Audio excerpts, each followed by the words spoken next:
J'ai vu Pierre-Antoine Capton avant le match de samedi dernier qui m'a expliqué la situation. Je lui ai répété de vive voix que j'étais là pour un court intérim. Et il y avait le match de QBI, peut-être le match de coupe. Après, je sais pas du tout. Et lui m'a expliqué aussi des impératifs de calendrier par rapport à une situation de Jean-Marc, du club aussi au niveau des actionnaires. Et après, voilà, je ne sais pas du tout aujourd'hui si lundi je serai toujours en poste, si ce sera lundi d'après, ainsi de suite. Mais je lui ai dit que je ne voulais pas que ça dure un mois et il m'a confirmé, rassure-toi, ça ne durera pas un mois. Donc entre un mois et une semaine, il peut y avoir 15 jours. Donc je peux pas te répondre. On s'en sort 3 semaines quoi du coup quoi. Pardon. On s'en sort 3 semaines du coup quoi.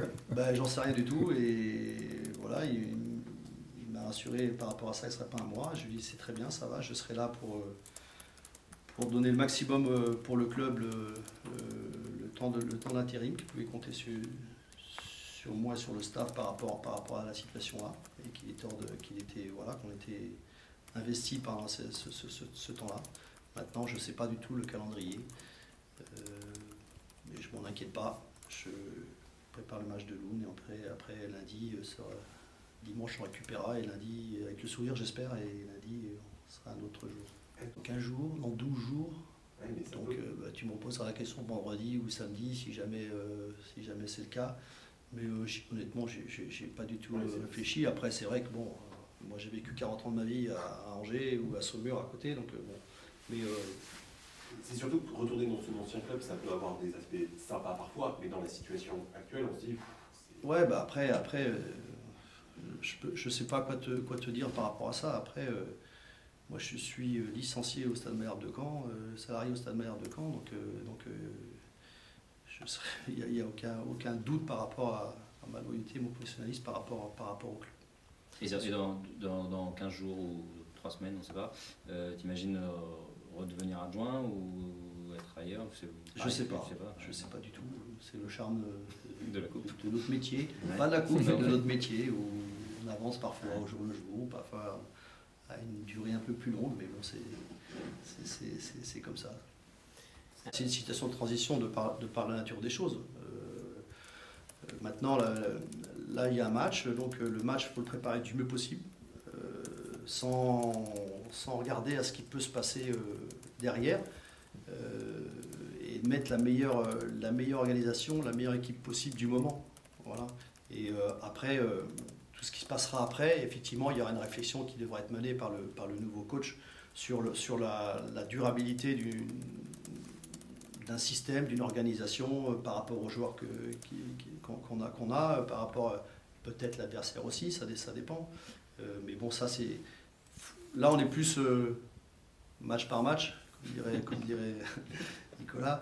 Mais bon voilà, on est plus là, je suis sur le match là, on est sur le match là. Bon, il y a des gens qui sont pas là, donc mes deux latéraux gauche sont pas là par exemple, parce qu'ils sont partis en sélection. Donc voilà, on va essayer de s'adapter et trouver la solution idéale pour que tout le monde soit dans les meilleures conditions pour passer les aléas de la météo. Mais déjà on sait que le terrain est en bon état, même s'il n'est pas très grand, mais il est en bon état, en très bon état même.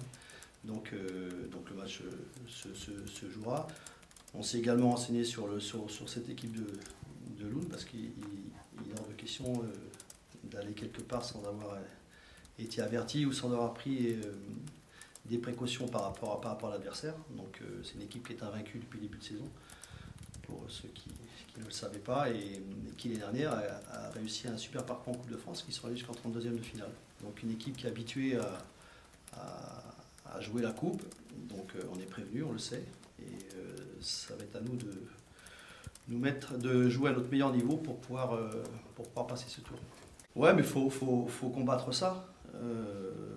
C'est vrai que la situation aujourd'hui est délicate en championnat, mais la Coupe de France, c'est une autre compétition.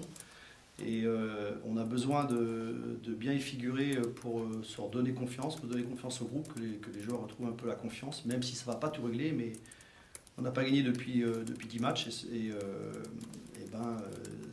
On va avec l'état d'esprit de se qualifier et de gagner ce match et de se qualifier pour amener un petit peu de baume au cœur à tout le monde. Moi j'aime bien, sur la coupe, j'ai bien fixé 2 objectifs parce que les tours c'est quand même aléatoire.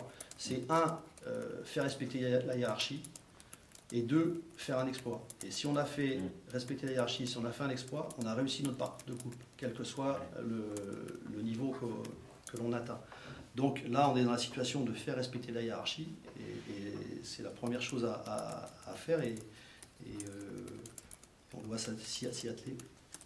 Non, il n'y a pas de crainte, parce qu'on envisage toujours de gagner, de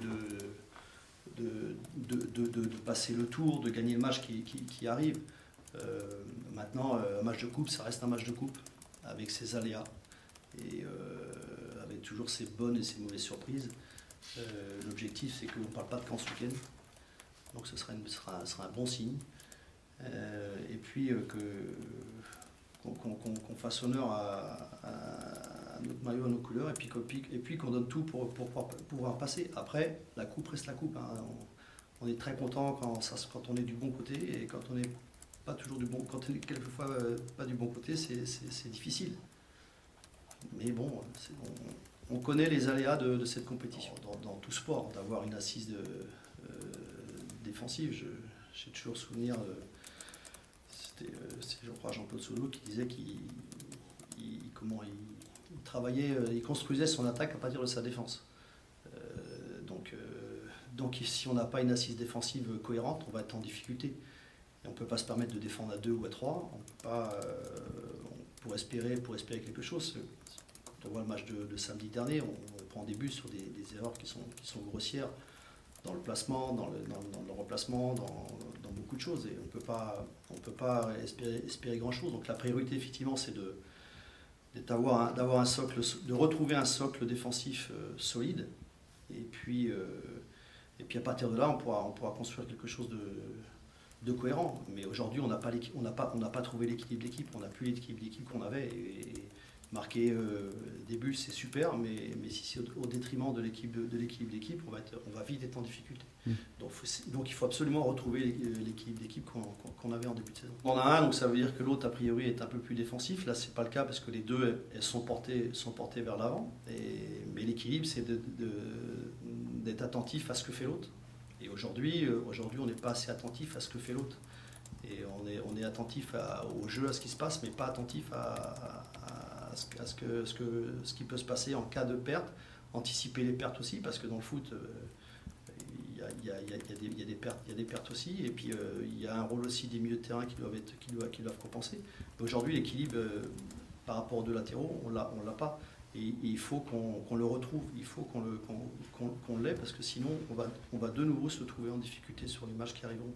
Et on paye en ce moment pour apprendre, et je pense qu'on paye pas mal. Donc il faut qu'on soit vigilant par rapport à ça. Où est-ce qu'il faut les amener, c'est à avoir un peu plus de réflexion et puis de vigilance par rapport aux partenaires. Parce qu'ils en sont capables, c'est pas un problème. Ce sont 2 garçons intelligents, et c'est surtout pas un problème de ça, mais il faut qu'ils soient vigilants par rapport à ce qui se passe à l'opposé. Et non par rapport à leur volonté à eux qui est d'attaquer. Et c'est très bien, c'est loi. On va pas non plus enlever les qualités de ces joueurs-là, parce que ce sont des qualités très fortes qu'on a du mal à trouver. Nous, on les a, mais la contrepartie, c'est qu'il faut être vigilant sur les conséquences d'un déséquilibre. Aujourd'hui, nous, notre problème, il est là, et ça met tout le monde en difficulté, notamment l'axe. Et forcément, c'est un problème. Tout est envisageable, et tout est envisageable à partir du moment où on a l'équilibre d'équipe, et je reviens toujours à ça, mais c'est la vérité. Alors, c'est vrai que c'est marrant que tu me dises ça, que de passer à 5, parce que ça a été quand même quelquefois décrié par le passé, pas forcément par toi, mais bon. Oui. Non, mais c'est vrai que pour le grand public, quand tu passes à 5, c'est que tu joues défensif, et c'est peut-être vrai aussi pour les journalistes. Ouais, non, mais pas ce qui n'est pas forcément le cas. Mais que tu joues à 4 ou à 5, c'est un problème d'animation qui va faire que ton groupe est offensif ou défensif. Si effectivement tu as 5 et puis les mecs ils bougent pas, ils restent tous derrière, bon, tu vas dire effectivement il est un peu plus défensif. Mais s'il y a une animation qui est portée vers l'avant, tout se défend. L'organisation, tout se défend à partir du moment où il y a une animation qui est cohérente et puis qui fait avancer. Après, effectivement, bon, faut trouver la bonne solution. Ça demande une autre animation, une autre organisation au milieu aussi. Donc il y a tout un tas de choses qui peuvent être différentes, mais qui sont plausibles.